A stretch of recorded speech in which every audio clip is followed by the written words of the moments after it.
Welcome. So in this video, I'm going to talk about the most important information for any business owner that must watch this video, because there is some absolutely brutal stats.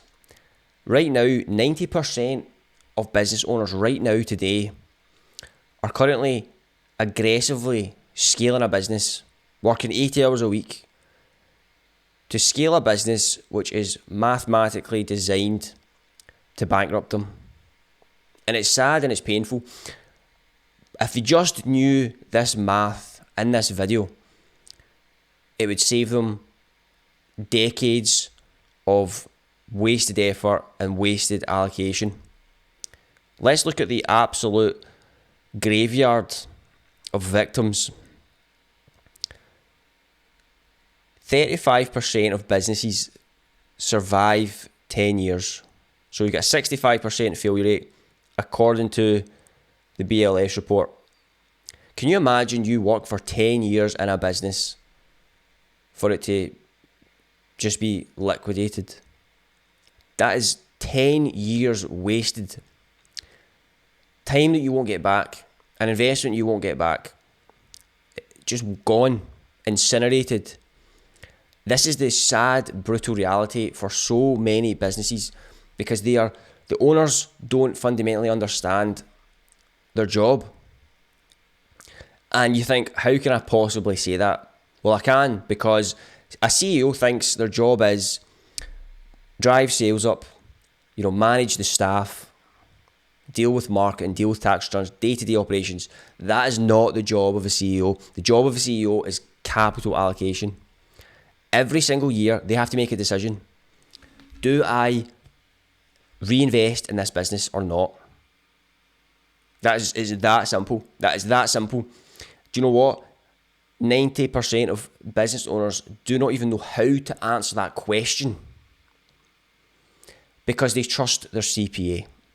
They think their CPA is a financial advisor. Their job of this, your CPA's job is to keep you out of jail, and it's to reduce the net income. It's to reduce the tax you pay. That's it. They want to bring the tax bill down and do some bookkeeping. Look at the last 12 months. And these business owners don't even know if they should be reinvesting in the business, or if it should even continue. These people are going 10 years into this business. And by the way, these are survivors. It just means they have a pulse. It doesn't mean they're thriving. They're just plodding along. Probably a lot of these businesses, the actual owner of some of these businesses, the owners would make more just working a job. I've discussed that in lots of my franchise videos, but it's the sad, brutal reality. Anyway, you are not going to be one of these people, because you're going to know the most simple math that proves whether you should reinvest or not. And it is so simple. But if it's so simple, why don't people do it? Because people are business owners only look at the P&L. What was the net income? That's all they care about. What was the net income? What was the EBITDA? Like, they care about this number here, right? EBITDA, 200k. Accounting illusion. Charlie Munger called it the BS number. Just to make it simple, how I summarise that number in a sentence, that's how much the business made before the IRS got involved. That's it.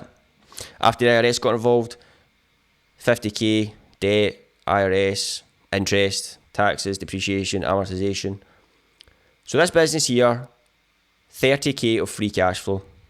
Yeah, very straightforward. Look at the spreadsheet. $1 million invested capital.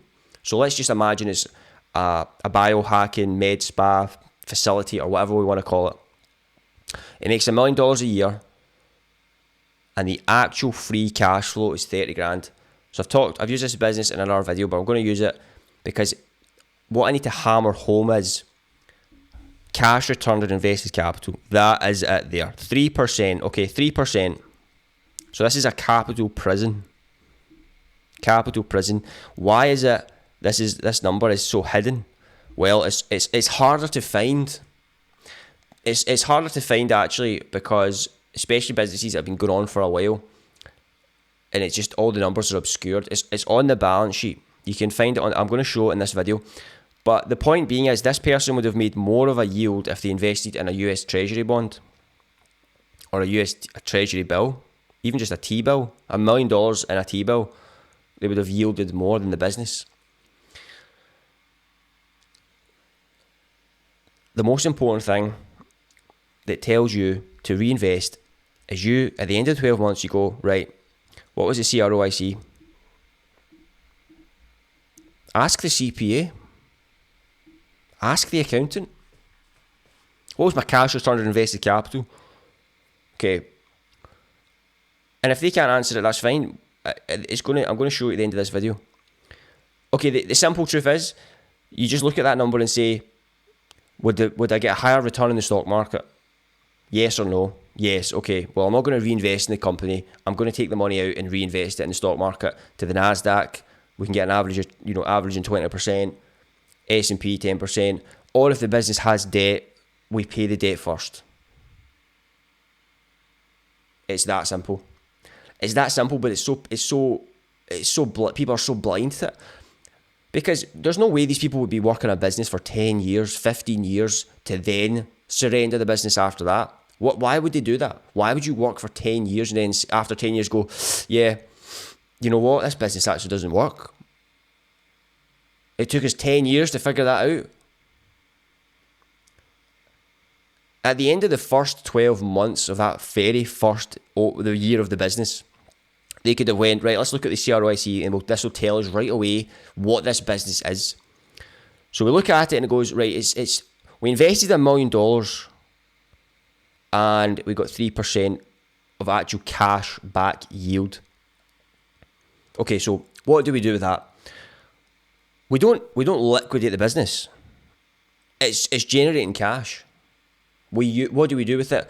We use it as a cash machine, and we take the cash out and we invest it for ourselves into the market, Nasdaq, S&P, whatever you want, right? Individual stocks, whatever you want.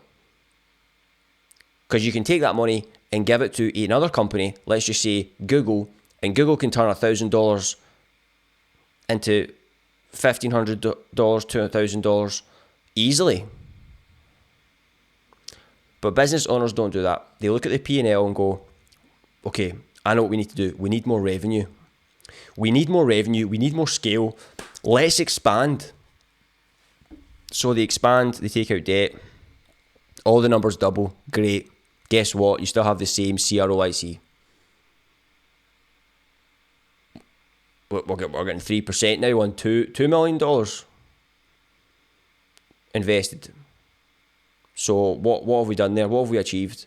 Well, we've taken on more problems, more staff, more stress, more liability, more problems, more debt to get the exact same yield.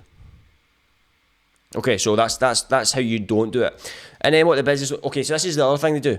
Business owners say, well, I need the scale to see the results. This is the biggest excuse that all business owners give themselves. They look at this spreadsheet and they try and negotiate with math. They're sitting across a table from math, trying to strike a deal. Well, actually, if we scale it more, these numbers will go down. We'll get cheaper cost of goods sold, blah, blah, blah. The truth is, scale just amplifies the existing business model. That's it. If it's, there's no way about it. But the thing is, there's nothing wrong with this business. There's nothing wrong with it. It's not all businesses are supposed to have even more than a 10% CROIC. Any business in the real world that's getting 20% is doing extraordinarily well. These are asset-light companies that are smashing it. It's physical companies that they just can't do it. Physical infrastructure, moving atoms. If you're moving atoms, your CROIC is going to be under 10%. You should not scale the business. You should use it as an ATM machine.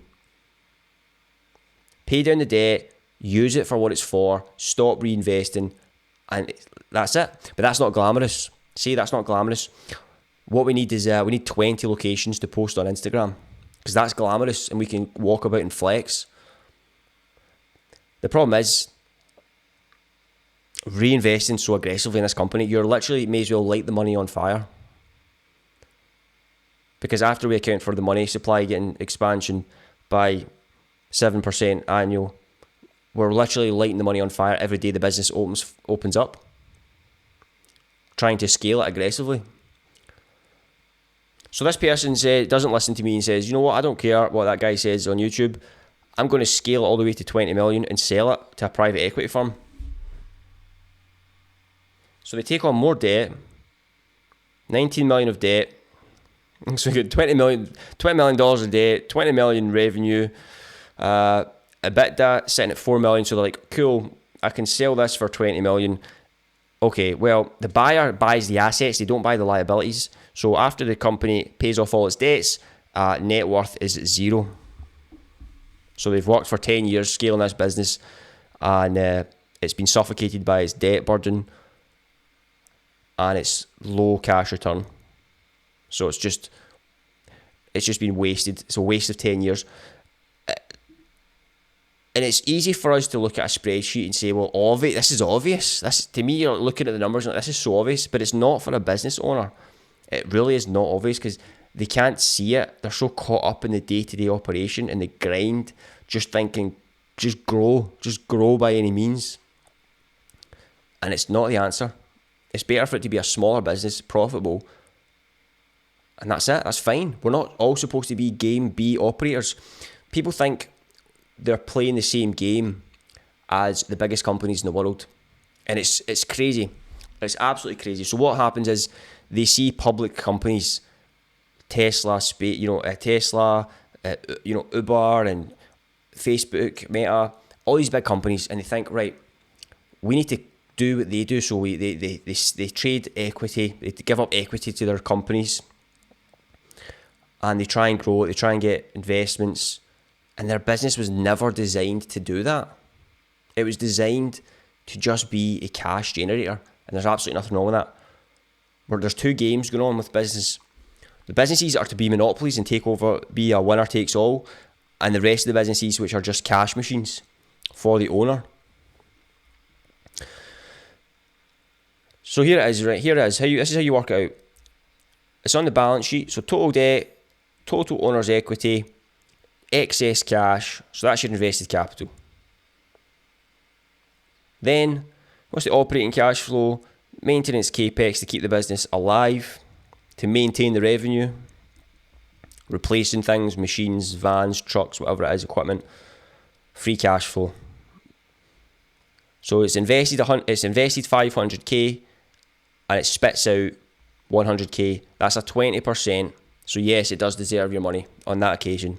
And then also the great thing about this math is it tells us when to stop scaling. So if it starts off at 20% and the owner opens up another location and that starts to drop down to say 15%, the owner can actually now know how to make a decision rather than on an endless treadmill. So if you actually know that number, you then know exactly what you're dealing with. But like I say, most business owners are just not aware of it. We are not going to be a statistic. You don't want to be in these stats, and you don't need to be, because you don't get the time back. And it's sad. I see business owners that are going to be stats like this, and it's sad. It's very sad. But it's not going to happen to you. Now that you've actually just realised this math, you can make a decision on how to allocate the money, where to allocate it, and whether you should scale or not.